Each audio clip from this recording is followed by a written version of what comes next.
rin na kuan. Tapos siya rin ang beer house, nag-ano rin sa kuan. Yung patay sindi rin. Kasi ang isip niya, makasampa pa ng barko. Marami pang pira sa barko, nagkataon na problema siya sa medical. Ay ngayon, mga anak niya, nag-aral pa. Wala. Kawawa. Kasi ang ano natin, ang kapital natin sa pagsiman, medical. Katawan natin. Kasi kahit bata ka pa, pag may sabit ka na sa katawan mo, medical, ay, hindi ka na makasampa. No? Kaya ganyan ang ano natin. Kaya isipin niyo unang sampa mo ng barko, ano niyo talaga na, baka ito na yung huling sampa ko. Kaya yung pira ninyo na kikitain, ano niyo talaga? Secure ba? Hindi yung ibigay lahat kay Mrs. Ha? Kasi pag ibigay niyo lahat ng 100,000 a month yan, ubos yan. Diba? May mga asawa, mga binata naman, sino ang bibigyan ninyo? Magpapa ninyo. Pagpapa ninyo sa bungiro sa manok, ay, doon kay mama mo ibigay. Ha? Pag mahilig magtungit si mama mo, gawan mo ng kasino. Oo, kanasak. Diba? So, ganyan ang ano. Pero talagang, ano nyo, tulungan nyo talaga yung mama, parents nyo, habang nandyan pa sila buhay pa. No? Kasi maraming seaman, madamot sa ano, kanilang mga magulang. Tandaan nyo, pag madamot kayo masyado sa mga ano nyo, pagdamutan din kayo ni Lord ng grasya, biyaya.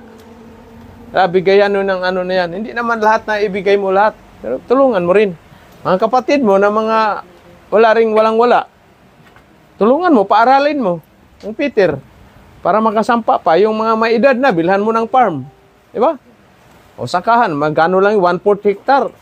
Alam mo yung bang 1/4 hectare, kikita ng malaki na yan. Ha?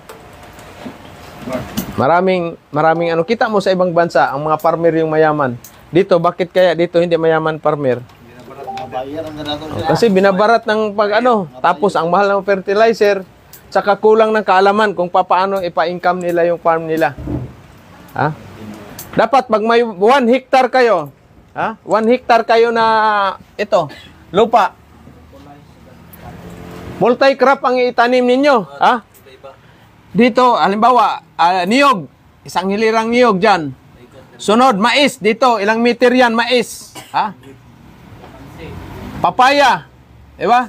Pero between dito, lagyan nyo ng mga gulay. Lagyan nyo ng mga gulay. Ano bang klaseng gulay? Oh, yun. Gulay yung limon, pare. Sibuyas, di ba? Sibuyas. Oh, okra, alugbati, talong, di ba? Talong. Okay? So kung ano yung ano dyan, multi-crop, hindi lang isang ano na yan, no? Ngayon, bawat ano na yan dito, kanto, gawa ka ng ano ng kulungan ng baboy. Baboy dito. Oh. Manok naman sa kabila. Okay? Manok. Dito naman sa kabila, kambing.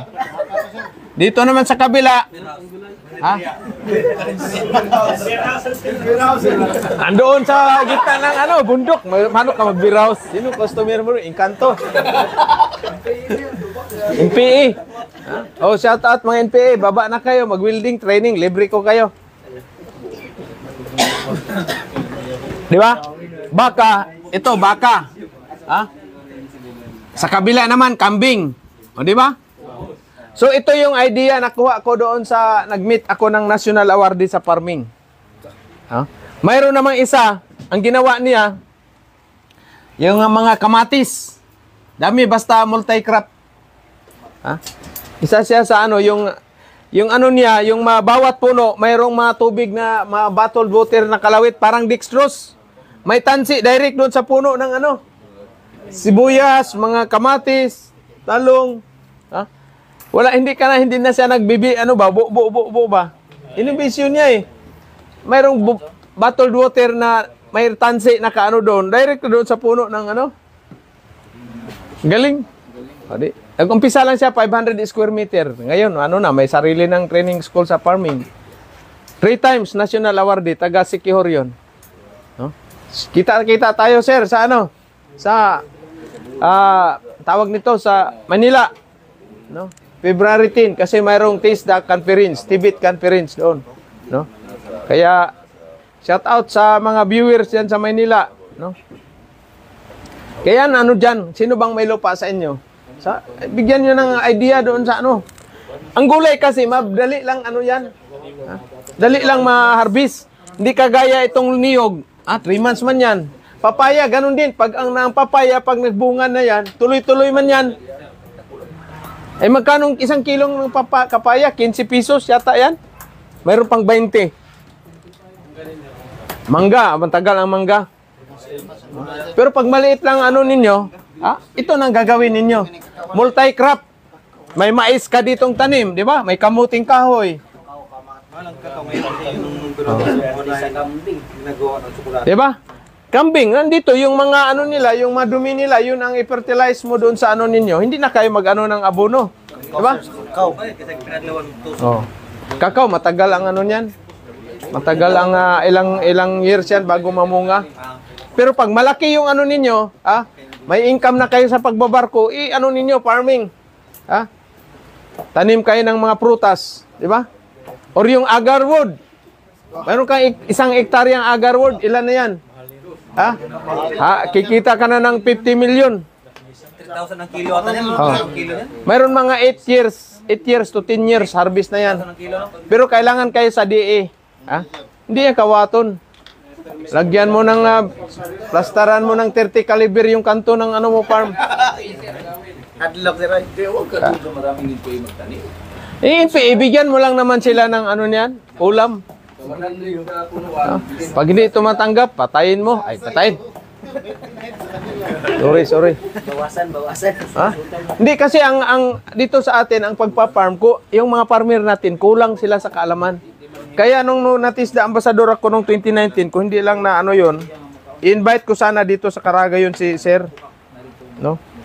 Mag-conduct ng training. 5 days training. Kasi yung ano ko, dapat programa ko.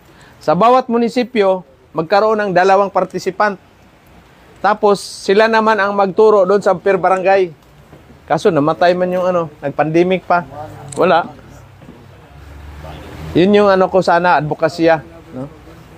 Wala. Namatay man yung tisda na, pinatay ng adik. Yung tisda na si ma'am, dito, yung sa San Vicente, yung pinatay na tisda, doon. No? Pinasok, siya, yung mga, rin niya, katiwala. Si Ma'am P. Gumis. No? Wala. Hindi na yung ko, advokasya. Okay? Kaya, yun ang yan nyo sa mga farm na may mga farm, no? Sabihin nyo, ganyan. Pag nakasampa naman kayo, may finance na. Hindi naman ikaw magtatanim, may pangsahod ka naman. Yung itatanim nyo, yung productive, prutas, mga dyan, kapayas, saging. Magkano? Yung niyog na makapuno. Yung niyog ba na makapuno ba? Mababa, yung mababa lang na niyog. Dwarf. Okay? Magkano ang 1 kilo ng niyog ngayon? 60, di ba? Mahal. Kopra ba? Yung saging na lakatan. Mahal yan. Magkano 1 kilo sa Maynila? Yung tundan lang nga doon sa 15 pesos. 21. Di ba? Kung mayroon kang 5 hektarya na sagingan. Tapos nagpailalim ka pa ng marijuana. O di.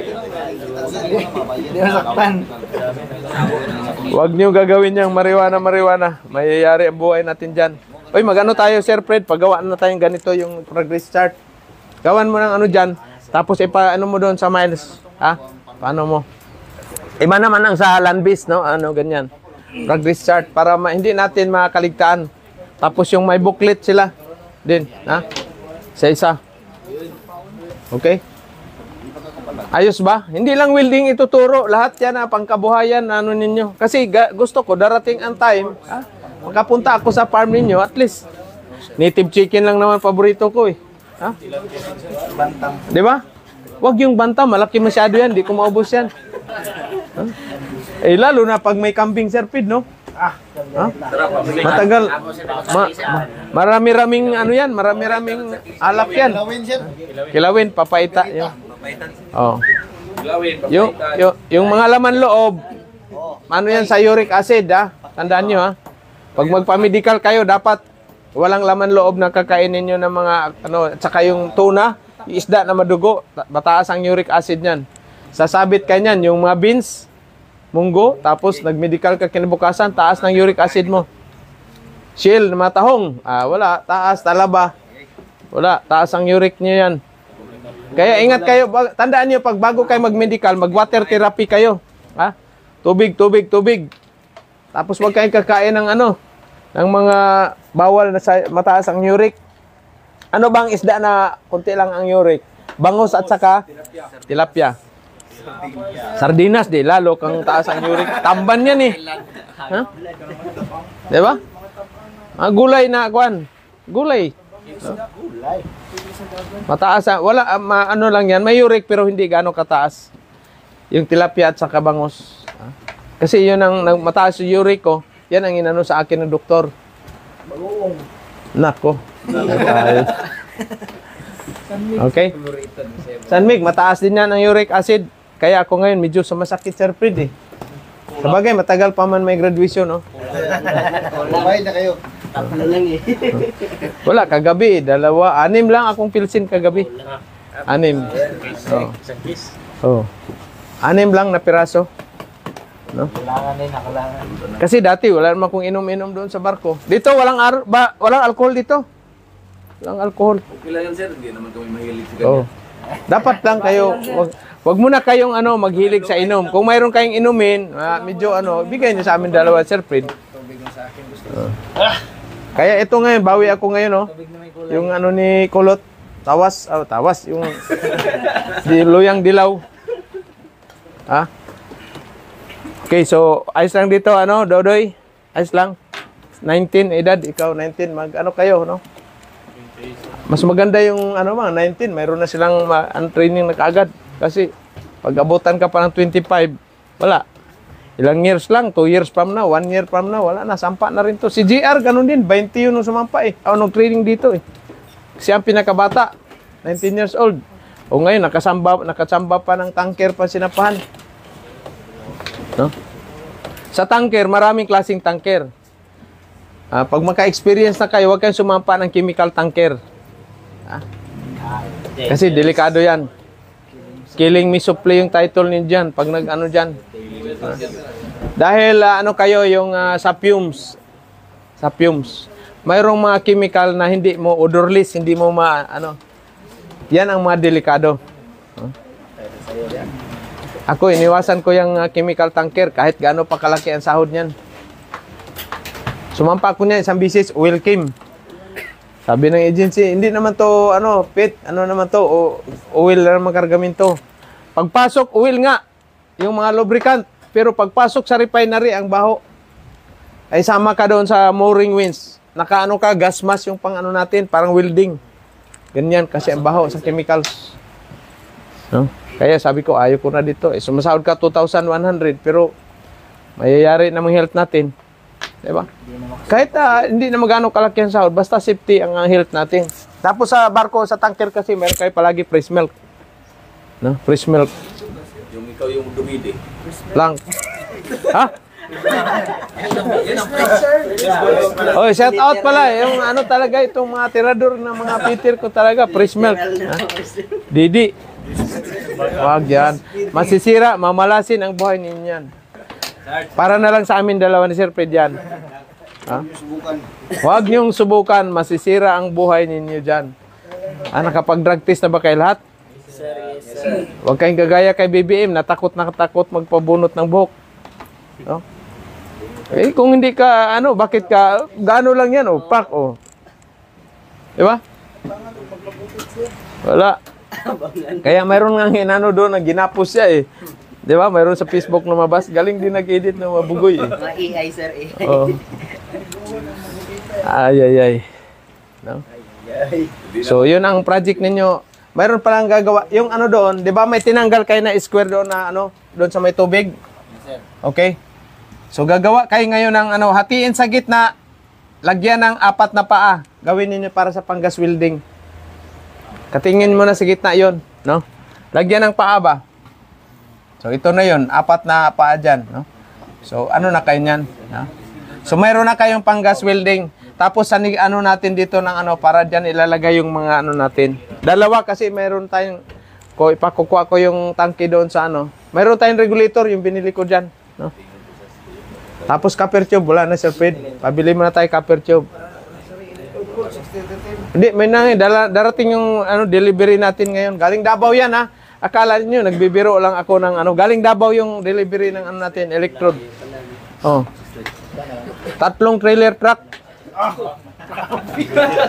Hindi, yung sinundan ba nang nag-deliver sa atin 3, kaya natagalan kasi 3 trailer truck yung hindi niya ma-overtikan. Kala ninyo ha? Hindi. Kahit gaano man tayo karaming electrode natin, pag ano pa rin natin, hindi yung mga mahaba pa, itapo na. Anak ng siyukoy talaga. Wala. Tapos si ano naman kahapon, asan na ba si Ahon?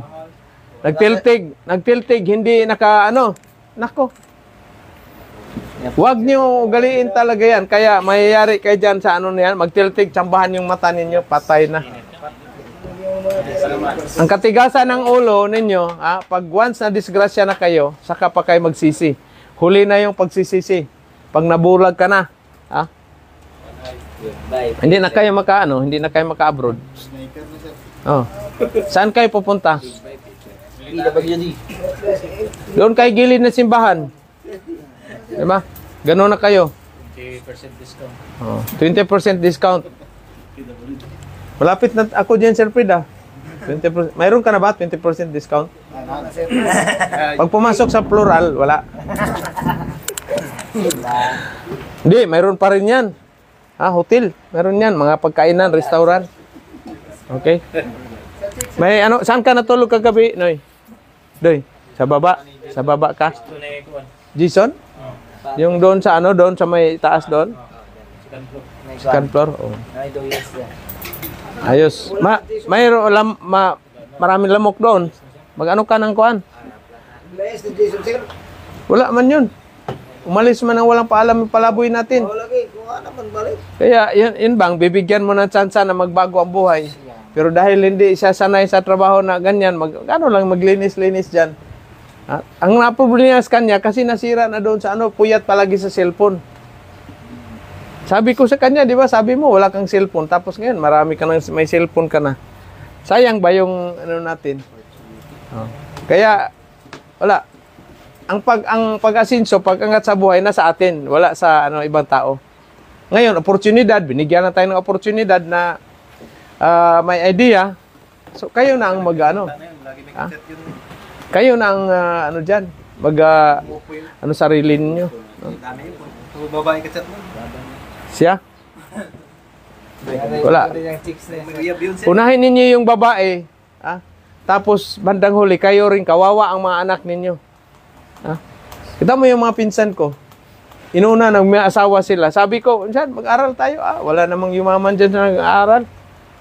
O kita mo ngayon, ganyan ang mga anak.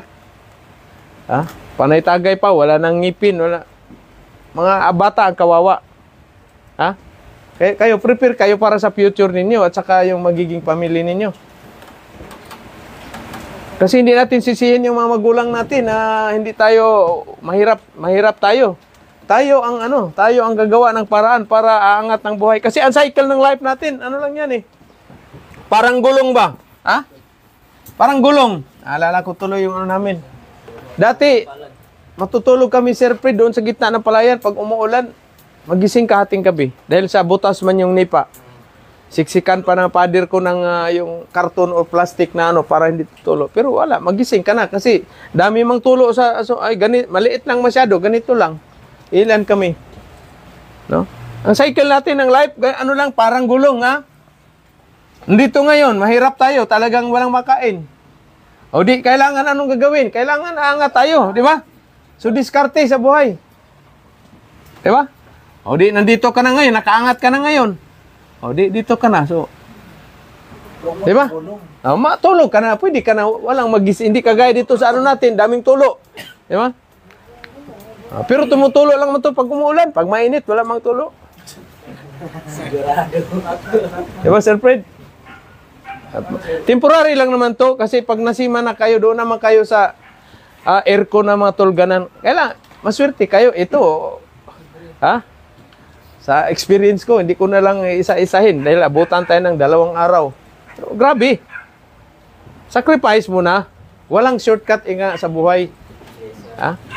Hindi naman tayo naghangad na magiging mayaman, pero at least makaahon ba sa kahirapan dahil dati wala kang ulam. Ha? Gusto mong kumain ng masarap, hindi ka makakain kasi walang pira. O ngayon, pag nasima na kayo, makabili na kayo ng pagkain na masarap, ha? Ayaw mo naman kumain ng masarap kasi madali kang ma-high blood at saka ma-diabetic. Di ba? So, kailangan talaga sacrifice. O, pag dito ka na ngayon, ano nang gagawin ninyo? Halimbawa, mga 1:30 ka na ngayon. O. Ha? So, balik mo naman, mag-sharing na naman kayo sa ano ninyo, mga knowledge doon sa mga next generation. Kasi pag nandito ka na, saan ka na? Dito ka na. Ano nang gagawin dito? Di ba? RIP ka na. Oo. Wala na. Kwento na lang ang maiwan sa'yo. Sa amin dalawa ni Sir Fred, kwento na lang ang maiwan. Ha? O di, kayo naman ang susunod. Di ba? Ha? Pag naano kayo, ano pa rin? Pag na-failure pa rin, ano pa rin? Laban pa rin. Walang susuko. Kasi susuko ka, di. Wala kang chance na akuan.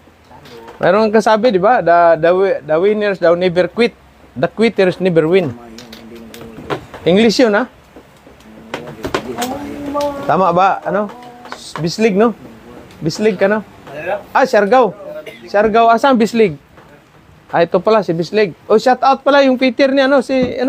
Peter din palang kapatid nito. Kaya siya ang maglalanbis. Gusto man yung maglanbis. Ang kapatid mo. Ha? Sino nagpa-shout out? Ha? Numar, yun yung galing dito, di ba?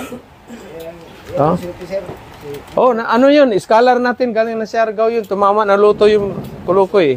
Shout out, boss. Ano balita dyan sa applyan? Si Isma, alis na yan ngayon. Happy flight. Safe, mag-jacket kayo sa kasi mamaya pupunta ang joining ninyo, malamig na lugar. Ha? May nagtanong, sir. Ano yun? Binata pa ba ako? Hindi na. Ibang hanap nyo yung skilled worker. Ano daw yan? Good PM, boss. Ano po ba panghanap nyo skilled worker? Skilled worker, ikaw fabricator, hindi ako training center to, boss, pero mayroon tayong kaibigan na may agency sa Australia. Ikaw fabricator, 5 years experience minimum, no? Mayroon kayong COA, mayroon kayong payroll, may kayong payslip, may salary certificate, 'yun ang kailangan. No? Kahit walang pleasing personality, basta mayroon kayong English. Kailangan may pasa ninyo yung English sa IELTS. No? Ano yan? International language. Ano bang English language? Ano ba yan? Hindi ko alam yung mga ano na yan. IELTS. So, yun ang requirements. Pag nasa pag nasa Australia kayo, English, bago kayo pumasok doon, i-assist yung mga documents mo. Skill assessment ang tawag dyan. So, may bayad yan. No? May bayad yan. Okay, nakailang minutes na tayo. Mahaba-haba na yung natin. So, good morning sa lahat. Luzon, Visayas, Mindanao. 13 region, from region 1 up to 13. No? So, location natin, Butuan City. Okay? Caraga region ito. Agusan del Norte ang province, Butuan City ang siyudad, Caraga region. No? Ano tayong taga-Batang at taga-Palawan. Malayo. Siya ang Palawan at saka Manila, Pasig. No? Swerte itong taga dito sa atin, Butuan, nandito lang. Tapos hindi pa rin magti-training kasi ayaw maniwala. Wala man akong magagawa kung hindi kayo maniwala. Di ba? So, siyempre, yung naniwala lang, yun lang ang may chance na makapag-abroad. Tawag niyan, seaman. No? Okay? Kina dyan, i-lecture mo na to, sabay na to sa lecture. Sino bang, nito kasabay? Sino pa? Yung taga Bislig. 3. Ilan ba? 4. Sino yung pang-4? Ito pala si Sir. Okay, kailangan lecture muna. Okay? Okay, any question, guys? May katanungan? Okay, wala. Thank you, Sir Fred. Mamaya, yan natin. Ano pa sir, kining atong clear glass, yung nawa na po nila ibalik. Asa mga clear glass? Wala dito, subot nagayam. Di mo nila ibalik, hiram. Face shield? Hindi ko itong goggles ba? Aman ron. Di, may ano tayo, pagkatapos ng ano niyo sa goggles, at saka yung face shield natin. Face shield. Pagpaparos na sir, para malaman Oo. Hindi, itong mga ano niyan, para sa atin lahat yan, pati lalo na yung face shield, ha? Oh. Yung magagamit ng grinder or mag-cut off, so yun ang gagamit ng goggles at saka face shield. Pero yung mga nagwe-welding, welding mask lang. Di ba? Alanganin man, welding mask ka na, may face shield ka pa. Yan yung safety, sir. Ha?